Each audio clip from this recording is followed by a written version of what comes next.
2099是将，无论是对本源法则的领悟，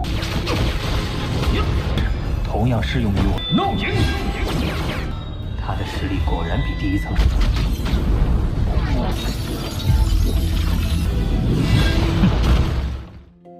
Halo semuanya, selamat datang di Ruang Sinema. Bagaimana kabar kalian semua? Semoga selalu sehat dan baik-baik saja. Sesuai jadwal, jadi pada hari ini kita akan kembali melanjutkan series Donghua Penakluk Bintang episode terbaru. Yang mana ini adalah episode yang ke-146. Bagi yang mau bergabung dengan series ini, kita sudah sediakan playlistnya. Jadi kalian bisa dengan mudah mencari di mana episode awal dari series ini. Tapi sebelum kita mulai episode terbarunya, kita akan melihat dulu apa saja yang telah terjadi pada episode sebelumnya. Tepatnya pada episode 145. Di minggu kemarin, Lo Fang telah mendapatkan pencerahan dari Bolan agar sesekali pergi keluar dari tanah kekacauan. Karena di sana terdapat hal yang bisa meningkatkan kekuatannya. Alhasil Lo Fang pun pergi ke sana. Namun baru saja tiba, ia langsung dikejutkan oleh suara yang begitu mengerikan, yang mana itu berasal dari monster di luar. Huka dan Rongjun meminta Lo Fang untuk berhati-hati, karena para monster itu sangatlah kuat. Akan tetapi Lo Fang memutuskan untuk pergi ke sana. Alhasil Lo Fang pun terlibat pertarungan yang begitu sengit dengan seekor monster besar. Walaupun sempat kesulitan, namun pada akhirnya Lo Fang tetap bisa mengalahkan para monster itu. Dan inti jiwa dari monster ini pun mampu meningkatkan pemahaman Lo Fang terhadap hukum asal mula. Nah, sekarang kita akan melanjutkan episode terbarunya. Kita masih berada di kota kekacauan, yang mana saat ini Lo Fang masih berkultivasi. Namun di alam bawah sadarnya, dia bersama dan 3 tubuhnya sedang melakukan latihan. Sedangkan di sisi lain, Gasly terus berbicara omong kosong di hadapan Rongjun dan Huka yang penasaran akhir-akhir ini Lo Fang kemana. Gasly yang tidak menyukai Lo Fang kembali menantang jembatan Tongtian. Karena bagaimanapun, dia itu ingin terlihat hebat dari Lo Fang. Ia pun memberitahu Huka kalau dirinya sudah berhasil melewati level kedua, jauh sebelum Lo Fang bisa melakukannya. Mungkin alasan Lo Fang bersembunyi karena takut ia tidak bisa mengimbangi dirinya yang hebat ini. Hanya saja Huka tidaklah mau meladeni apa yang dia katakan. Di sisi lain, Truyan melihat Lo Fang yang terus berlatih sepanjang waktu dan tidak pernah lagi menantang jembatan Tongtian. Ia pun berharap Lo Fang tidak tersesat dalam kultivasinya sendiri. Latihan yang Lo Fang lakukan ini tidak diketahui oleh semua orang karena dirinya sedang mengejar sesuatu yang lebih tinggi.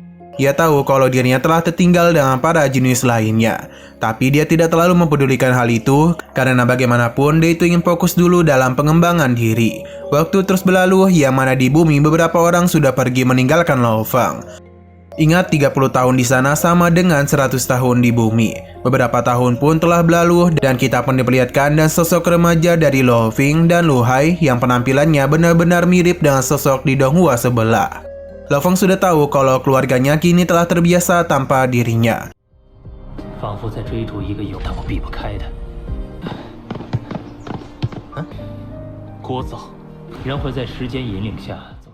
Bahkan kini Lo Hai sudah menikah dan memiliki keturunan. Bisa dikatakan kalau kini Lo Fang telah menjadi seorang kakek. Alasan mengapa keluarga Lo Fang tidaklah menua karena telah meminum cairan spiritual pemberian dari Lo Fang. Dan ini jugalah gen manusia mereka bisa meningkat lebih dari gen manusia bumi. Tidak hanya keluarga Lo Fang saja, Hong juga memberikan cairan spiritual kepada ketiga pengawalnya. Yang mana dia ingin mereka berkembang dan tetap ada setelah dirinya kembali dari pelatihan. Meskipun jarak Lo Fang dan keluarganya begitu jauh, namun ia tetap mengawasi perkembangan mereka. Karena dan semua itulah ia bisa merasa tenang dan tidak memikirkan apapun selama pelatihan. Kita lalu dibawa ke tahun 2084, yang mana pelatihan terus Lei San lakukan bersama dan para penjaga Lo Fang. Karena bagaimanapun mereka takut hal buruk terjadi kepada bumi. Di tahun 2086, para penguasa dari 5 negara besar memutuskan untuk memperluas koneksi mereka terhadap alam semesta. Kota-kota basis utama juga telah berkembang dengan cukup pesat. Berkat cairan spiritual lah, cangkupan kelangsungan hidup manusia semakin membaik. Tepatnya pada 2088, para monster sepertinya bukanlah ancaman lagi bagi para manusia. Bahkan ada juga beberapa pejuang yang telah berhasil berada di ranah bintang. Di awal tahun 2089, Ting Ting kini telah membantu Shushin dalam mengembangkan perusahaan. Untuk Lo Hai sendiri mungkin adalah yang paling mirip dengan Lo Fang, yang mana kini dia memulai petualangannya di alam semesta. Di tahun 2091, camp pelatihan elit telah dimulai. Bumi akan mengembangkan banyak jenius hebat lainnya. Di tahun 2092, penyerangan terhadap wilayah laut akan dimulai, yang mana mereka akan membasmi semua monster yang ada di laut. Untuk jumlahnya sendiri tentu sangatlah banyak. Rencana untuk menempati Mars dilakukan pada tahun 2099. Mars sepertinya akan menjadi benteng pertama untuk melindungi manusia. Masa depan memang tidak dapat diprediksi, namun setidaknya mereka telah bergerak maju selangkah demi selangkah untuk mengatasi hal yang buruk. 将天才培养目标上调至解决海域。2099是将。 Dan perkembangan yang ada di bumi, tentu saja Lo Fang tidak niatan untuk berhenti bergerak maju. Lo Fang dan menggunakan 3 tubuhnya terus mempelajari metode darah dan juga lukisan monumen kekacauan. Secara perlahan namun pasti, Lo Fang mulai memahami mengenai monumen tetesan hujan. Baik tentang hukum asli maupun penggunaan jurusnya, Lo Fang telah mengalami kemajuan yang besar. Tapi sepertinya Lo Fang belum ada niatan untuk menghentikan pelatihannya dulu. Padahal dari segi pemahaman hukum asal, dirinya pasti sudah mengungguli para jenius lainnya. Pada akhirnya, 30 tahun pun telah berlalu di bumi. Dihitung berdasarkan waktu di kota kekacauan, Lo Fang sudah berada di sini selama 10 tahun. Dia pun merasa ini adalah waktu yang tepat untuk keluar dari pelatihannya. Lo Fang pun pergi untuk menantang jembatan Tong Tian. Huka memberitahu kalau mereka telah masuk ke peringkat 10 besar. Gasly bahkan sudah menyelesaikan jembatan surgawi level 2. Huka penasaran apa yang telah terjadi karena 10 tahun ini Lo Fang telah menghilang. Begitu banyak orang yang bertanya-tanya seberapa kuat Lo Fang. Dalam 10 tahun ini, Huka tidaklah melakukan apa yang Lo Fang lakukan. Karena ia fokus dalam perkembangan dirinya. Karena bagaimanapun ia sedang berjuang untuk kelompoknya. Sekarang mungkin ayahnya bisa memimpin, tapi lama-kelamaan ayahnya pasti akan mati juga. Dan posisinya sebagai putri kerajaan, Huka tidak akan memiliki waktu untuk bersantai. Dan terus meningkatkan latihannya agar bisa menjadi lebih kuat dibandingkan sebelumnya. Kegilaan ini mungkin bisa saja membuatnya kehilangan nyawa. Lo Fang pun maju untuk menunjukkan apakah kekuatannya telah meningkat atau tidak. Lo Fang pun maju untuk menunjukkan apakah kekuatannya telah meningkat atau tidak selama 10 tahun itu. Ia meminta Huka untuk melihat semuanya, karena Lo Fang akan menantang level kedua jembatan Tong Tian. Pertarungan pun langsung saja terjadi. Dengan kekuatan Lo Fang sekarang, ia memiliki pergerakan yang begitu cepat. Taktik ini dirinya pelajari bersama dan klon musuhnya, yang sudah memiliki pedang darah. Dan berlatih menggunakan 2 tubuh sekaligus, tentu saja pelatihan ini juga diterima oleh tubuh manusianya. Dengan kekuatan Lo Fang sekarang ini, ia memiliki pergerakan yang begitu cepat. Dan teknik baru yang Lo Fang miliki, ia pun dengan mudah menghabisi lawannya. 我的实力是高是低，无论是对本源法则的领悟，同样适用于我。怒影。 Xeno berpindah ke kota yang sepertinya penghuninya bukanlah orang biasa. Kita pun diperlihatkan kepada sosok dari Dongyu. Ia memberitahu Truyan kalau penilaian para pendatang baru akan segera berakhir. Bolan dan Rongjun merupakan pendatang baru yang memukau. Truyan hanya tertawa saja dan mengajak Dongyu untuk minum bersamanya. Tapi Dongyu menolak karena ia memiliki urusan yang penting. Truyan pun hanya tertawa saja, jadi ialah yang akan minum sendiri. Dongyu mengingatkan kalau Lo Fang yang Truyan perhatikan telah tertinggal cukup jauh dari para jenius lainnya. Bahkan ia juga bingung ketika melaporkan hal itu kepada Master 9 Pedang. Sesaat kemudian Chang Bo menghubungi mereka, yang mana ia datang untuk memberitahu keberhasilan Lo Fang yang telah melewati level 2 jembatan Tong Tian. Truyan mencoba memamerkan hal itu, tapi bagi Dongyu, pencapaian Lo Fang itu masihlah belum bisa dibandingkan dengan 10 besar jenius. Apalagi dia sudah beberapa tahun terlambat. Chang Bo yang melihat pertarungan Lo Fang telah menyadari bahwa dalam pertarungan itu ia telah memilih lawan yang berbeda, yakni petarung jarak dekat yang tentu saja menyulitkan Lo Fang sebagai petarung jarak jauh. Dongyun akhirnya tertarik karena pertarungan ini tidaklah mudah untuk Lo Fang menangkan. Hanya saja dia itu menang dalam waktu yang singkat. Truyan memuji apa yang Lo Fang lakukan, karena sebagai master spiritual, Lo Fang mampu melewati level kedua dalam pertarungan jarak dekat. Ini seharusnya sudah membuktikan kalau penilaiannya lebih tinggi daripada jenis lainnya. Lo Fang tidaklah berhenti sampai di situ saja. Ia kembali menantang level ketiga dan menghadapi lawannya yang bisa mengendalikan pikiran. Saat ini Lo Fang tengah bersiap bertarung. Sebelumnya hanya Bolan saja yang bisa melewati lantai 1 dan 2 di saat yang bersamaan. Kini Lo Fang mencoba melakukan hal yang sama. Dongyun benar-benar tertarik apakah Lo Fang bisa melakukan hal itu. Truyan yakin Lo Fang bisa melakukannya. Jika hal ini berhasil, maka pencapaian Lao Fang merupakan prestasi yang belum pernah terjadi. 功就落在后面了。罗峰正以掌控者为对手，就是前所未第3层的几率，连闯过第1、第2层。 Kini para jenius tengah dikejutkan dan apa yang Lao Fang lakukan. Wajar mengapa perhatian kini tertuju kepadanya, karena Lao Fang telah melakukan tantangan kepada level ketiga. Uka menjadi begitu senang dengan pencapaian yang Lao Fang dapatkan, sedangkan Rongjun tidaklah menyangka.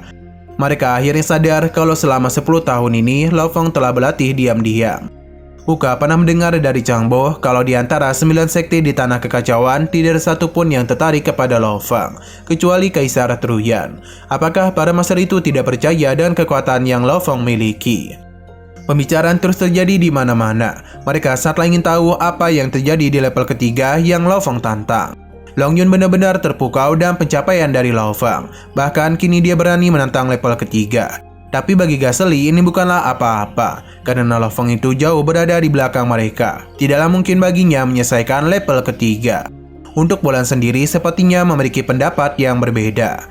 Kembali kepada Lao Fang yang sedang menantang lantai ketiga.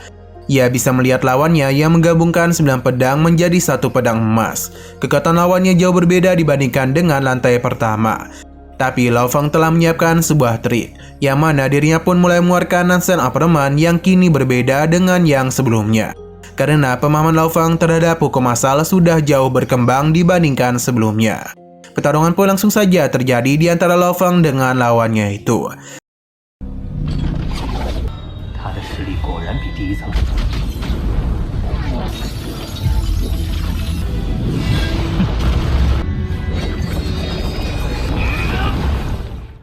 Selama pertarungan ini berlangsung, Gasly masihlah yakin Lao Fang tidak akan mampu melewati level ketiga dan menyamai level Bolan. Tidak hanya para jenis saja yang penasaran, namun Truyan dan juga Dongyu sama penasaran mengenai hasilnya. Sampai akhirnya pemberitahuan Lao Fang berhasil menyelesaikan level ketiga pun telah mengejutkan semua pihak, terutama Gasly. Sedangkan untuk Bolan mulai tertarik kepada Lao Fang. Bagi Rongjun sendiri, apa yang Lao Fang lakukan benar-benar mengejutkannya, karena dirinya sudah susah payah untuk mengejar Bolan. Dan kini dirinya juga harus mengejar Lao Fang. Ia sama sekali tidak menduga Lao Fang yang dulu berada di bawahnya, kini telah berada di atasnya. Pencapaian Lao Fang ini layaknya sebuah ancaman bagi semua jenius. Setelah semua itu, Changbo memberikan selamat kepada Lao Fang. Untuk Truyan sendiri mentertawakan Dongyun karena sebelumnya ia telah meragukan kemampuan Lao Fang. Seharusnya kini Dongyun telah percaya dan betapa hebatnya ia menilai seorang jenius. Dongyun memuji apa yang Truyan katakan. Sudah cukup lama ia tidak melihat kejadian besar ini. Dongyun akan melaporkan semua kejadian itu kepada masternya. Lao Fang disambut dengan begitu meriah oleh para jenis lainnya. Karena kini ia sudah setara dengan Bolan di jembatan Tongtian. Master Jujian tentu saja merasa tertarik dengan perkembangan Lao Fang. Dengan berhasilnya ia melewati lantai ketiga, Lao Fang pun berhak untuk kembali mempelajari satu monumen kekacauan. Sebelumnya tetesan hujan sudah Lao Fang pahami, yang mana semua itu telah meningkatkan pemahamannya terhadap hukum asal mula. Dan kekuatan dari binatang bertanduk emasnya juga telah meningkat dengan begitu pesat, terutama dari kekuatan hukum emasnya. Tapi tidak hanya itu saja, karena kini monster tanduk emas juga mengalami perubahan, karena bagaimanapun kekuatannya telah mengalami penerobosan. Berhubung Lao Fang tidak tahu, jadi Babata menjelaskan kalau titik awal runtuhnya lubang hitam merupakan tanda tingkat utama dunia tubuh Lao Fang kini mengalami penerobosan. Dengan begini, kedua tubuh Lao Fang, yakni monster tanduk emas dan juga tubuh klamosanya mengalami peningkatan yang luar biasa. Kini kedua tubuh Lao Fang, yakni monster tanduk emas dan juga tubuh klamosanya mengalami peningkatan yang luar biasa hebat di dalam dunia batin mereka masing-masing. Sebelumnya mereka telah dipisahkan dengan kekuatan batin. Namun sekarang semua batasan itu telah hilang. Dan kekuatan yang Lao Fang miliki saat ini mungkin ia berada sedikit lebih lemah dari Minggu. Namun dan kekuatannya sekarang, ia bisa dan mudah mengalahkan Nolan Sun. 10 tahun lalu, tubuh manusia Lao Fang tertinggal cukup jauh di antara dua tubuh lainnya. Ini pun menyulitkan Lao Fang dalam mempelajari tetesan hujan. Tapi dalam gini, tubuh manusianya sudah bisa mengejar ketertinggalan dari dua tubuhnya. Lao Fang tidak bisa diam saja karena sesuatu yang hebat sedang menunggunya.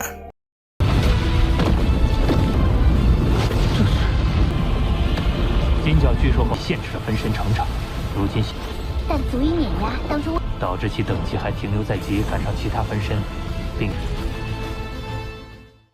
Nah, sayang sekali lagi seru-serunya episodenya ini malah bersambung. Namun sebelum kita akhiri, seperti biasa kita akan melihat preview bagian selanjutnya. Setelah sekian lama Lo Fang melatih, akhirnya ia memiliki waktu untuk menemui sang istri. Selama Lo Fang tidak berada di sini, Xu Xin sedang berjuang dengan keras untuk bisa lebih dekat dengannya. Yang mana yaitu telah membuat kesepakatan yang begitu besar dengan perusahaan alam semesta maya. Pelatihan panjang akan kembali Lo Fang ikuti. Yang mana kali ini para master mulai tertarik dengan pesatnya perkembangan Lo Fang. Bahkan dia itu dipersilakan untuk memilih siapa yang akan menjadi gurunya. Lo Fang tentu akan memilih sosok Truyan. Rumor mengatakan kalau Truyan ini sudah tidak mau menerima murid lagi. Namun ini pengecualian untuk Lo Fang, karena ia juga merasa tertarik untuk bisa melatih Lo Fang. Oke, sekian dulu pada video kali ini. Untuk video selanjutnya akan segera hadir. Jadi bagi kalian yang mengikuti series ini, langsung saja klik subscribe dan aktifkan loncengnya. Terima kasih yang sudah menonton video sampai habis. Jika kalian suka pada video ini, klik like dan share ke teman-teman kalian tentang channel ini. Dan ditunggu aja kelanjutannya. Oke, sampai jumpa di video selanjutnya.